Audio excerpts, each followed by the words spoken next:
Es medianoche en el Pacífico mexicano. Las aguas tranquilas de Baja California ocultan lo que está a punto de convertirse en el mayor dilema estratégico que México ha enfrentado en un siglo. Dos flotas de guerra, las más poderosas del planeta, avanzan hacia un punto de colisión a menos de 200 millas náuticas de nuestras costas. Estados Unidos y China, la primera y segunda economía mundial, los dos gigantes militares que definen el orden global, y México, atrapado en medio, debe tomar la decisión más importante de su historia moderna.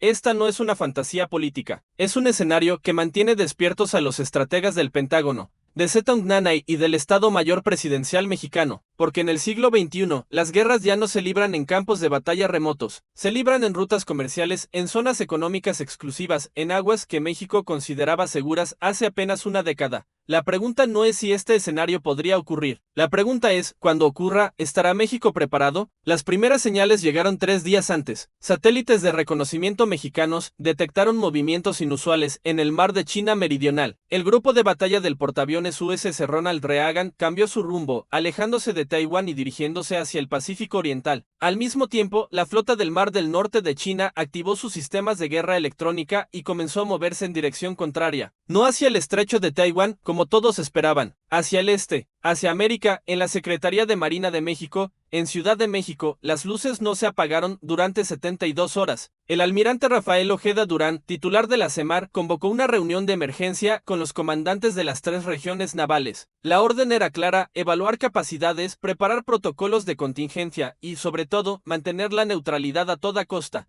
Pero la neutralidad tiene un precio, y ese precio estaba a punto de revelarse. México controla una zona económica exclusiva de más de 3 millones de kilómetros cuadrados en el Pacífico, un territorio marítimo mayor que todo el país. Estas aguas no son solo agua, son petróleo, gas natural, recursos pesqueros valorados en miles de millones de dólares anuales. Son rutas comerciales por donde transita el 40% del comercio exterior mexicano. Son, en términos estratégicos, el corazón económico de la nación. Y ahora, dos superpotencias están a punto de convertir ese corazón en un campo de batalla. El protocolo de crisis establece 3 fases. La primera, vigilancia y reconocimiento. La Armada de México despliega sus fragatas clase Reformador, las unidades más modernas de la flota. 4 buques equipados con sistemas de radar de largo alcance, capacidad antisubmarina y enlaces de datos tácticos con comando central. Su misión no es interceptar, es observar, registrar, documentar cada movimiento de ambas flotas sin provocar un incidente internacional, porque México sabe algo que pocos países comprenden. En una guerra entre gigantes, la verdadera victoria no está en pelear, está en sobrevivir sin comprometer la soberanía. El día 2, la tensión escala. Aeronaves de patrulla marítima P-3 Orion estadounidenses sobrevuelan la zona económica exclusiva mexicana sin autorización previa. Técnicamente, no es una violación del espacio aéreo nacional, pero es una violación del protocolo diplomático. Estados Unidos está enviando un mensaje: necesitamos estas aguas y las usaremos con o sin permiso de México. 12 horas después, China responde. Buques de guerra de la clase Type 55, los destructores más avanzados del mundo, cruzan el paralelo que marca el límite sur de la zona de vigilancia mexicana. Van escoltados por submarinos nucleares de ataque clase Shan. Son silenciosos, son letales, y están a menos de 300 kilómetros de Acapulco. En el Centro de Comando y Control Naval de Manzanillo, los operadores observan las pantallas con una mezcla de fascinación y terror profesional. Jamás habían visto tanto poder de fuego concentrado en aguas mexicanas. Jamás habían estado tan cerca de presenciar el inicio de una guerra mundial. El presidente de México activa el Consejo de Seguridad Nacional. La reunión es clasificada. Los asistentes, el secretario de Relaciones Exteriores, el secretario de la Defensa Nacional, el secretario de Marina, el director del CISN y los jefes de las Fuerzas Armadas. La pregunta sobre la mesa es brutal en su simplicidad: ¿de qué lado está México? La respuesta oficial es predecible: de ninguno. México mantiene una política exterior de no intervención desde la doctrina Estrada de 1930. Pero la realidad estratégica es mucho más compleja. Estados Unidos es el principal socio comercial de México. El 80% de las exportaciones mexicanas van hacia el norte. La economía mexicana depende fundamentalmente de la estabilidad de esa relación. Pero China es el segundo socio comercial y el que más crece. En los últimos 10 años, el comercio entre México y China se ha triplicado. Las inversiones chinas en infraestructura mexicana superan los 20,000 millones de dólares. Elegir un bando significa destruir la economía, Permanecer neutral significa perder el control sobre las propias aguas. Hay una tercera opción, y esa opción está escrita en un plan de contingencia clasificado como ultra secreto, conocido solo por un puñado de generales y almirantes. El nombre código, Operación Soberanía del Pacífico, el plan es audaz. México no intervendrá militarmente, pero tampoco permitirá que su zona económica exclusiva se convierta en zona de guerra. La estrategia se basa en tres pilares: defensa activa de las instalaciones petroleras offshore, cierre temporal de rutas comerciales bajo bandera mexicana, y establecimiento de un corredor humanitario neutral vigilado por buques de la Armada. Pero implementar este plan requiere algo que México no tiene en abundancia: tiempo. Del día 3, a las 0400 horas, ocurre lo inevitable. Un buque de guerra estadounidense, el destructor USS Dewey, detecta un submarino chino en inmersión a 60 millas náuticas de las costas de Sinaloa. Activa sus sistemas de guerra antisubmarina. El submarino responde elevando su profundidad de operación, una maniobra que en lenguaje naval significa: somos conscientes de tu presencia y no nos intimidamos. México recibe la notificación de ambas partes simultáneamente. Estados Unidos exige cooperación en el rastreo de submarinos hostiles en aguas próximas a territorio mexicano. China exige respeto a su derecho de tránsito inocente en aguas internacionales. Ambos están técnicamente en lo correcto. Ambos están políticamente exigiendo lealtad. La respuesta mexicana es diplomática pero firme. Cualquier operación militar en la zona económica exclusiva mexicana requiere autorización expresa. No habrá excepciones. No habrá favoritismos. La soberanía de México no está en negociación. La declaración genera reacciones inmediatas. Washington considera la postura mexicana como una traición al espíritu del TMS. Beijing la interpreta como una victoria diplomática que debilita la cohesión occidental. Ninguno de los dos entiende la verdadera motivación. México no está jugando a la geopolítica. México está luchando por su supervivencia económica, porque si Estados Unidos y China se enfrentan en el Pacífico mexicano, las consecuencias para México serían catastróficas incluso sin un solo disparo en territorio nacional. Las rutas comerciales se cerrarían, los puertos se colapsarían, la inversión extranjera huiría, el peso mexicano entraría en caída libre, la economía podría contraerse entre 10 y 15% en cuestión de semanas. Pero si México elige un bando, las consecuencias serían aún peores a largo plazo.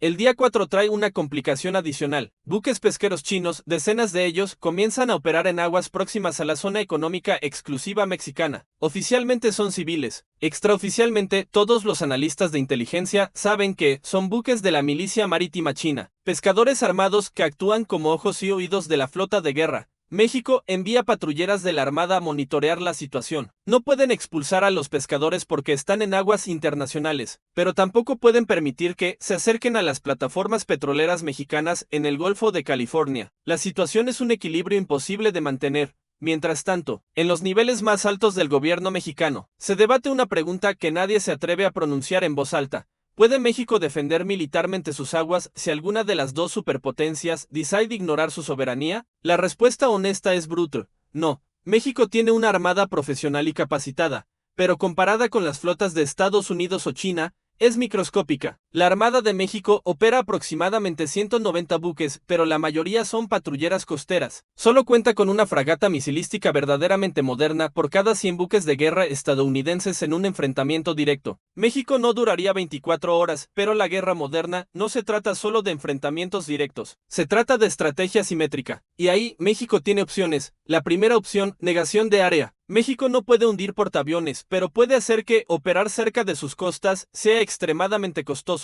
Minas navales inteligentes lanzadas desde buques civiles, drones suicidas operados desde la costa, guerra electrónica que ciega radares enemigos. No son suficientes para ganar una guerra, pero sí para hacer que cualquier potencia piense dos veces antes de violar aguas mexicanas. La segunda opción, alianzas regionales de emergencia. Si la crisis escala, México no estará solo. Brasil, Argentina y Chile tienen tanto que perder como México. Una coalición latinoamericana podría declarar el Pacífico Oriental como zona de paz, respaldada por Naciones Unidas. No es militarmente efectivo, pero es políticamente devastador para cualquier potencia que intente ignorarlo. La tercera opción es la más peligrosa y la más efectiva. Convertir a México en el mediador indispensable. Si Estados Unidos y China están al borde de la guerra, necesitarán canales de comunicación discretos. Necesitarán territorio neutral para negociaciones de último minuto. Necesitarán a México el día 5. Esa estrategia comienza a implementarse. El canciller mexicano viaja simultáneamente a Washington y Beijing. El mensaje es idéntico en ambas capitales. México ofrece sus buenos oficios para evitar una escalada. No como aliado de nadie, sino como garante de la estabilidad regional. La propuesta incluye puntos específicos. Primero, establecimiento de una zona desmilitarizada temporal en aguas mexicanas, vigilada por observadores internacionales. Segundo, compromiso de ambas partes de no realizar operaciones militares a menos de 500 millas náuticas de costas mexicanas. Tercero, creación de un mecanismo de comunicación directa entre ambas flotas, coordinado por oficiales de enlace mexicanos. Es una apuesta arriesgada. Si funciona, México se posiciona como actor clave en la resolución del conflicto. Si falla, México queda expuesto y vulnerable. Washington responde con cautela. No rechazan la propuesta, pero tampoco la aceptan. Piden tiempo para consultar con aliados. Beijing es más directo, aceptan el principio de desescalada, pero no reconocen el derecho de México a imponer condiciones en aguas internacionales. El impasse continúa. Las flotas siguen aproximándose. El margen de maniobra se reduce hora tras hora, y entonces, en el momento más tenso, ocurre algo inesperado. Un buque mercante mexicano, el Sonora 3, reporta una emergencia médica a bordo. Un tripulante con síntomas de infarto agudo. El buque está exactamente en medio de las dos flotas enemigas, a igual distancia de ambas. Solicita asistencia médica urgente. Tanto Estados Unidos como China responden simultáneamente. Ambos ofrecen enviar helicópteros de rescate. Ambos esperan la autorización del capitán mexicano. En el centro de comando naval, los almirantes observan la situación con una mezcla de tensión y comprensión súbita. Este es el momento. No es una batalla naval, no es un tratado diplomático, es un tripulante mexicano que necesita ayuda. Y cómo México maneja esta situación definirá todo lo que venga después. La decisión es rápida. México envía su propio helicóptero de rescate desde la fragata ARM Independencia. No acepta ayuda de ninguna de las dos potencias, no porque sean enemigos, sino porque México puede y debe cuidar de los suyos sin depender de nadie. El helicóptero mexicano llega al Sonora 3, evacúa al tripulante y lo transporta a un hospital en Mazatlán. Sobrevive. Es una operación de rutina que ocurre docenas de veces al año, pero su simbolismo resuena en todo el Pacífico de Estados Unidos y China. Observan. Un país pequeño, con recursos limitados, acaba de demostrar que la soberanía no se mide en toneladas de buques de guerra, se mide en la capacidad de actuar de manera independiente cuando importa. Las horas siguientes traen una serie de comunicaciones discretas. Primero Washington, luego Beijing contactan a Ciudad de México, no para negociar términos de rendición o alianza, sino para preguntar cómo pueden ayudar a estabilizar la situación sin comprometer los intereses mexicanos. Es un cambio sutil pero profundo. México ha dejado de ser un espectador en su propia crisis. Se ha convertido en un actor. La propuesta final mexicana es pragmática. No exige el retiro de las flotas porque eso sería irrealista. No exige compromisos políticos imposibles. Exige algo mucho más simple y mucho más difícil. Respeto a las aguas mexicanas como zona de tránsito pacífico, no como campo de batalla. Respeto a las operaciones económicas mexicanas que no pueden detenerse porque dos gigantes decidieron medir fuerzas. Respeto a la capacidad de México para mediar, aunque no puede imponer.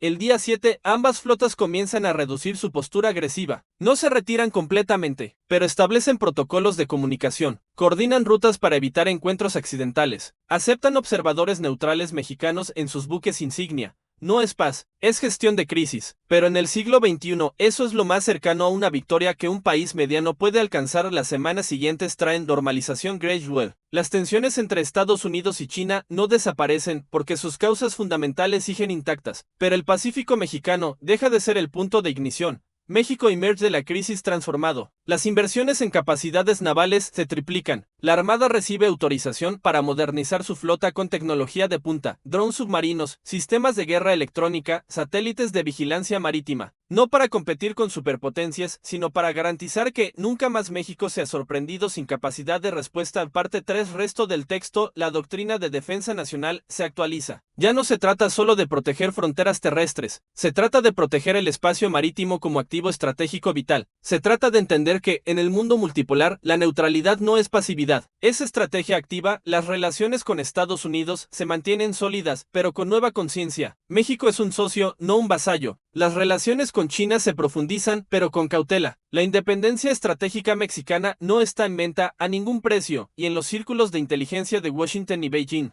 un nuevo consenso emerge. México ya no es el vecino predecible que se puede ignorar. Es un actor regional que debe ser consultado, respetado y, cuando es necesario, temido, porque México demostró algo que las superpotencias olvidan con frecuencia. El poder real no siempre viene del cañón más grande. A veces viene de la voluntad inquebrantable de defender lo que es tuyo. Sin importar quién esté del otro lado, la crisis del Pacífico mexicano no terminó con batallas épicas ni tratados históricos. Terminó con algo más valioso, el reconocimiento de que México, pequeño en comparación con gigantes, es lo suficientemente fuerte para determinar su propio destino. Las aguas del Pacífico vuelven a su calma aparente. Los buques mercantes retoman sus rutas. Los pescadores regresan a sus labores. La vida continúa. Pero bajo esa superficie tranquila, todo ha cambiado. México ya no es el mismo país que era antes de la crisis. Es un país que miró al abismo de la guerra mundial y decidió que su papel no era elegir un bando, sino forjar un tercer camino del camino de la soberanía inteligente. ¿Qué opinas tú? Si fueras el líder de México en esta crisis, ¿tomarías las mismas decisiones o arriesgarías una alianza directa con alguna superpotencia? Comenta soberanía si crees que México hizo lo correcto o comenta alianza si crees que debió elegir un bando. Y si quieres ver el análisis de las capacidades militares reales de México frente a superpotencias, déjamelo saber en los comentarios.